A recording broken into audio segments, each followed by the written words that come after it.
Hey, I'm Raleigh and I'm 26, female. So, Patrick, my husband, and I go way back, like high school sweethearts, way back.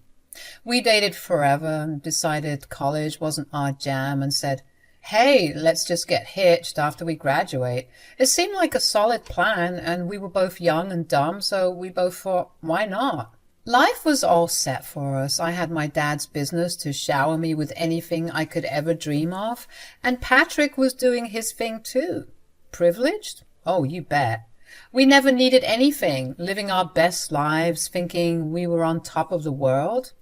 Now, Patrick, that guy, always wanted a bunch of kids, like fill the house with laughter and screams kind of dreams. He was an only child, so he was all about making sure his future kiddos had a gang of siblings to rely on. Cute, right?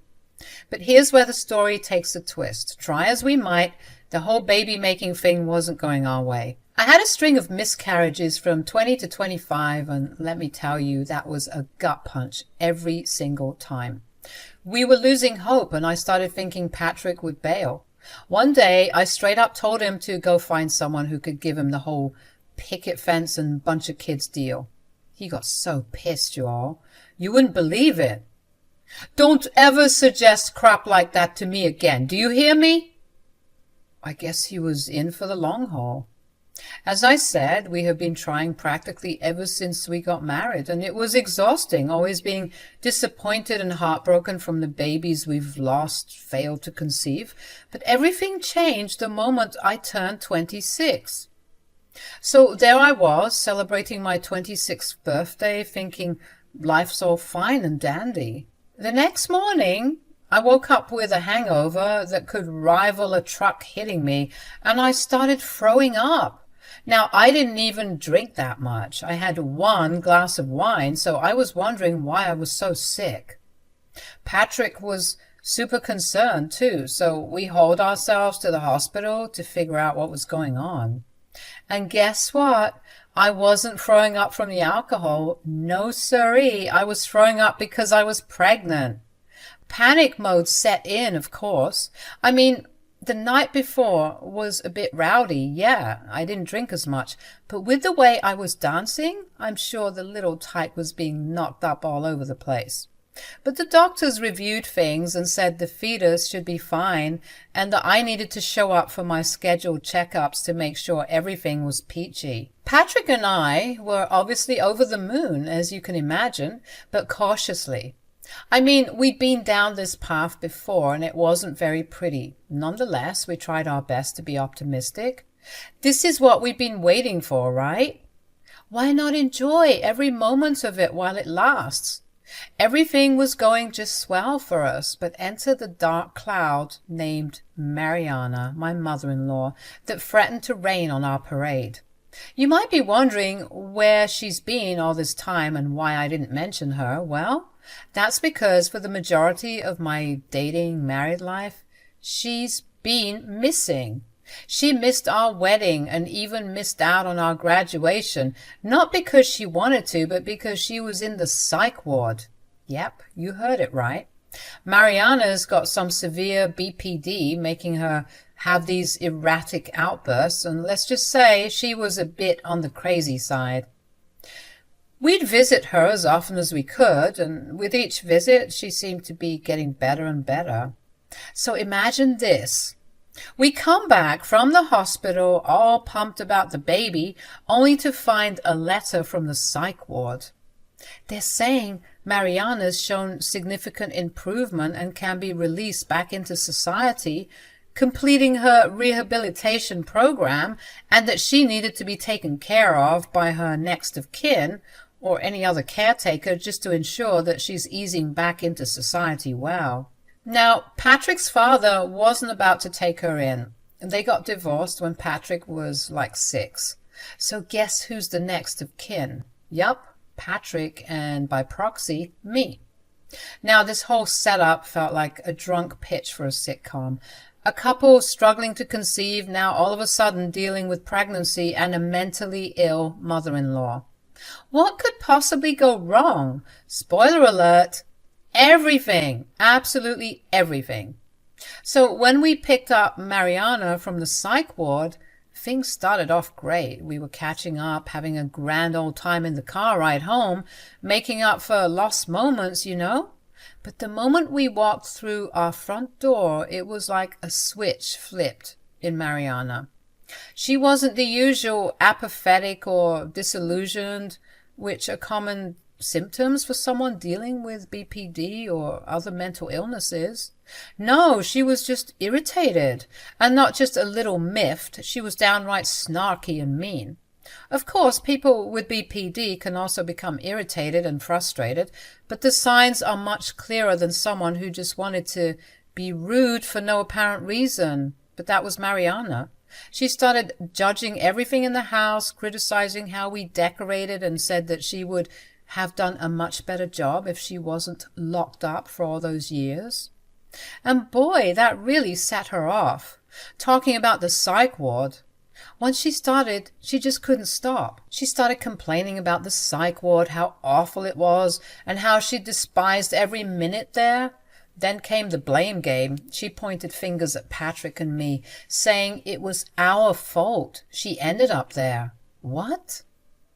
And now you two have to make it up to me for all those years I was alone and abandoned. I'm standing there like, what the heck? And Patrick, being the good son he is, tells me he'll handle it. He starts calming her down, assuming she's having another episode, but wasn't. She was fully present, aware of everything, and she just started cursing us both out. It left me heartbroken and confused. Later that night, when Patrick and I were in bed, I asked him if he thought the psych ward made a mistake releasing Mariana so early. Maybe it's just gonna take some time for her to adjust to everything. I mean, it can be a lot for someone who's had to watch paint dry for all those years. You're right. Maybe all she needs is a bit of time. And in the meantime, we should keep the pregnancy on the down low. It's a big change she might not be expecting, and we wouldn't want to rock the boat too much, you know. Okay, babe, I got you. You're right. We'll tell her when the time is right. The right time never came, though. Every day it felt like things were getting worse. Patrick and I tried to be patient, thinking Mariana was just having a tough time adjusting to everything. But the more I dug into BPD behaviors and characteristics, the less it made sense. She wasn't lining up with the typical episodes you'd expect. It just seemed like she was using her disorder as an excuse to act intentionally crazy, which was not cool at all. She was lazy, rude, and downright crass. Dirty laundry was her way of decorating the place, and she acted like she was the queen of the castle. It was driving us nuts. And with me being pregnant, the smells, the noise, the bad behavior, it was all especially triggering for me. I put up with her antics for a solid 2 months, but enough was enough. I had to put my foot down. I told Patrick, I can't take it anymore. She's driving us insane. Us? Me and the baby. Count me in. I've had it up to here with her BS. Okay, great. So what are we going to do about her?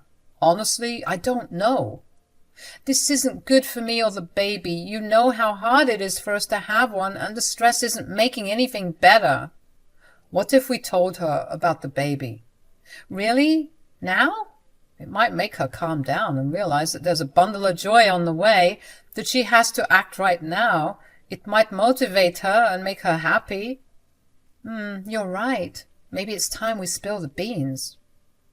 I don't admit this often, but my husband was making a lot of sense. I mean, what kind of mother doesn't want to be a grandma, right? It had to be the thing to make her act better. So to realize there were other people living in the house that she needed to consider and accommodate. So that was the plan. We found her sprawled out on the couch, her designated lazy spot, and we carefully and cautiously spilled the news. And let me tell you, it was like navigating a minefield. What's going on? Why are you hovering over me like that? Mama, we have some news that we wanted to share with you. What is it? Can't you see I'm busy? Well, we just wanted to tell you that we're having a baby. We were expecting something, anything, but we got nothing. Zilch, nada, nothing. She didn't jump up for joy. She didn't even yell. She just went back to watching TV. Did you hear me? I said we're gonna have... Yeah, I heard you the first time. Is that why you look so fat? Listen here, you little... Okay, I think that we can all just take a deep breath and appreciate the good news. Mama, aren't you excited? I don't care. Oh, why not? Why should I? Mariana's apathy really got under our skin, but it seemed to be hitting Patrick harder than me. After that baby news talk, he stormed off, and of course I followed. I tried comforting him, but he was seriously upset, wondering why his mother was being such a pain. It hurt, you know. We'd been trying for so long, and she knew it. Now that the good news was finally here, she couldn't care less. It was insane. I started thinking maybe she needed to go back to the hospital because no sane person acts that way. Patrick was livid, thinking she was being ungrateful and rude for no reason. I couldn't agree more. But I had a baby to cook, and Patrick had a business to run, so we decided to deal with Mariana the best we could while juggling other life priorities. We figured our love for her would be enough, but maybe we were approaching things all wrong. We tried spending more time with her and getting her into hobbies like crocheting and baking. Heck, we even took her to a butterfly sanctuary in the park. As well, of course, making sure she went to therapy. But she'd always cause a fuss, and it felt like anything we did just made her unhappy. So we kind of stopped trying so hard. And with the therapy, the jarring thing is that her therapist would report so much improvement that she probably would only need sessions once a week as opposed to the 4 sessions she was doing. Patrick and I were completely baffled, as you can imagine. It just wasn't making sense. Were all these doctors incompetent? Or was my sweet dear old mother-in-law just acting horrible with us? Now, I hit my 3rd month of pregnancy and the anxiety really kicked in. Normally, around this time, I'd be in danger zone of a miscarriage, so Patrick and I were on high alert, juggling Mariana's drama and dealing with the fear of losing another angel. Thankfully and surprisingly, after checkups and completing the 3rd month, stepping into my 2nd trimester, Patrick and I got the good news. Everything seemed normal and okay. I was set for a happy and healthy pregnancy. You can imagine we were over the moon. We'd never made it this far before, and this was obviously cause for a celebration. So Patrick decided to celebrate our progress by taking Mariana and me to this fancy restaurant. It was meant to be a double whammy, celebrating the good news about the pregnancy and breaking it to Mariana that everything was going well with the pregnancy for once. I tried rationalizing her nonchalant attitude the first time. Maybe she was just used to hearing sad news whenever we lost a baby and decided that she couldn't get her hopes up anymore in case she'd be disappointed all over again. I figured this time would be different, you know, since we got such good news on our progress. But when we shared the news once again, we got crickets. It was weird as heck, and Patrick was pissed all over again. He even ended dinner early because of how angry he was, so we drove back in silence, and when we got home, Patrick started pacing and wondering why his mom was always so distant, but always so animated and rude at the most inconvenient moments. I guess that was the BPD flaring up again. But again, as her therapist said, she's been doing significantly better, so why was she only doing this with us? I tried to calm him down, telling him not to let her bitter attitude ruin this moment for us. He eventually agreed, and we decided to keep doing our best to make her happy and listen to what her therapist had to say. 3 more months rolled by, and I was nearing the end of my 2nd trimester. I was wobbling around like a beach ball, and my feet were already looking like balloons. Being pregnant and dealing with a mother-in-law ain't no walk in the park, let me tell you. The more I was showing, the meaner she was getting, calling me a whale, a cow, all sorts of charming names. One night, Patrick was working late into the night, not unusual. He often came home pretty late anyway. Some days it was like 2 a.m., so it was just Mariana and me in the house, and it was a pretty chilled night. We were watching TV, and I was munching on some grapes when Mariana decided to call me out for eating so much. I told her I was eating because I was hungry, but she insisted I was just making excuses for being a fat ass, which was rich coming from her. I mean, I was making organs all day. What was her excuse? The next thing I knew, we were in a full-blown argument. "You're no good for my son." "Right back at you, Toots." "What's that supposed to mean?" "It means you're a horrible mother." That's when Mariana dropped a bomb. She had been typing up something for me, claiming it would make me a more productive person because in her eyes, I was just so lazy. She handed me a fat stack of papers she had managed to print out. It looked like a list. When I took a peek, it was a chores list specifically for the whale to complete. I started scanning through this list, and let me tell you, there were some wild things on there. Train the dust bunnies in the corners to do synchronized dances. Conduct a detailed interview with each piece of cutlery to assess its job satisfaction. Teach the plants to recite Shakespeare for optimal photosynthesis. Mariana, you can't possibly be serious. I'm dead serious. You need to do all of those things or else, and there are 9 more pages for you. So I suggest you better get started. That's when I knew that this woman was crazy. She clearly had lost her mind, and with her temperament, I no longer felt safe in the house. I calmly tried to tell her no, realizing that she might have been going through another episode, but this just made her even more angry. Mariana looked like she was about to murder someone. She stormed off to the kitchen, and for a moment I thought she had gone to get some water or something to calm her down. But when she came back out, she was holding a knife. I tried to get up as quickly as I could, given my state, and started backing away. The therapist had told us that in seemingly violent episodes like this, we should stay calm and try to soothe Mariana, even trying to call people for help if things get really scary. But none of the tricks were working, and fear was settling in.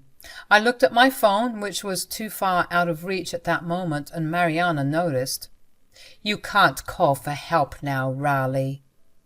Mariana kept pushing up on me, and I found myself by the front door.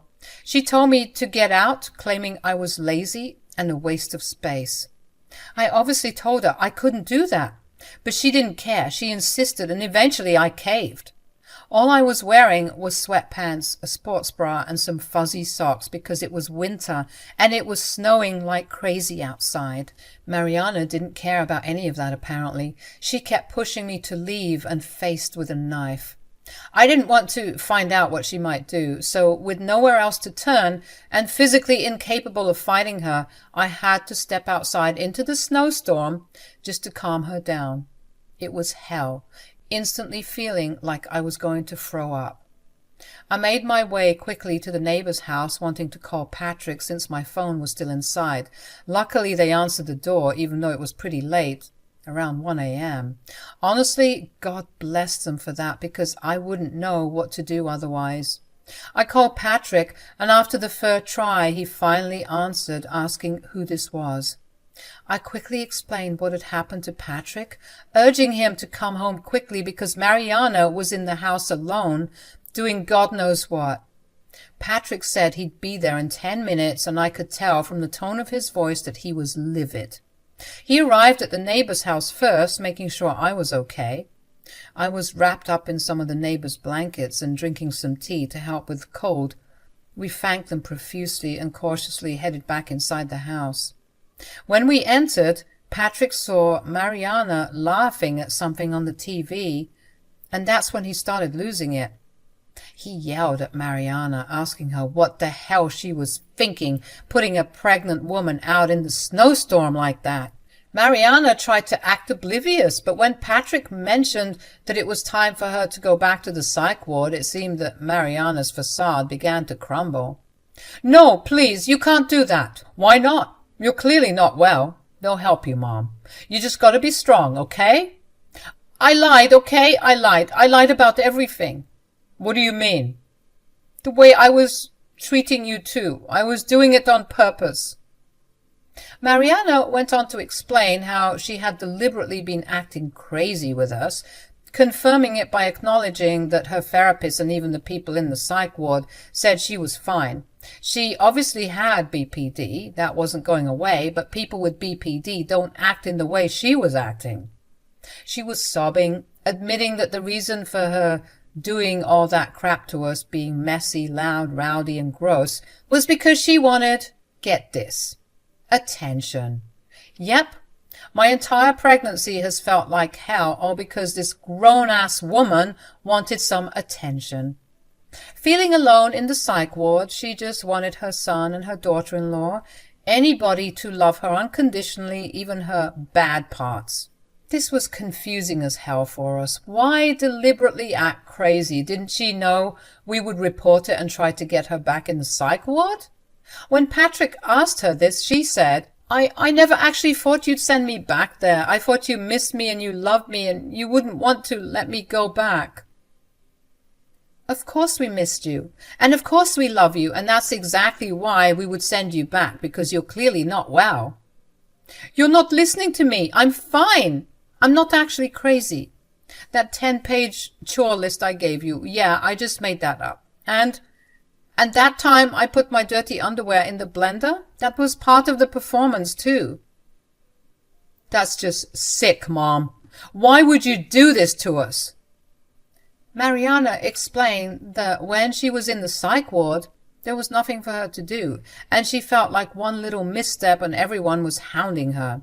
She just wanted to feel free, but Patrick didn't appreciate this one bit, calling her evil and selfish, especially when it came to me and carrying a baby. Mariana admitted she was jealous of me and the baby because she knew we would be the center of attention once the baby was born, and she didn't know how to take that news. Then Mariana got on her knees and started begging us not to take her back to the psych ward, saying if she knew we were seriously considering it, she would have come clean months ago and stopped the funny business. "Mariana, honestly, I'm disgusted. How could you do that to me? To the baby? I might have gone overboard, I'll admit that, but you have to believe me." "No, I don't believe you, not for one bit. This is exactly what a crazy person would say." "But I'm trying to tell you, I'm not crazy."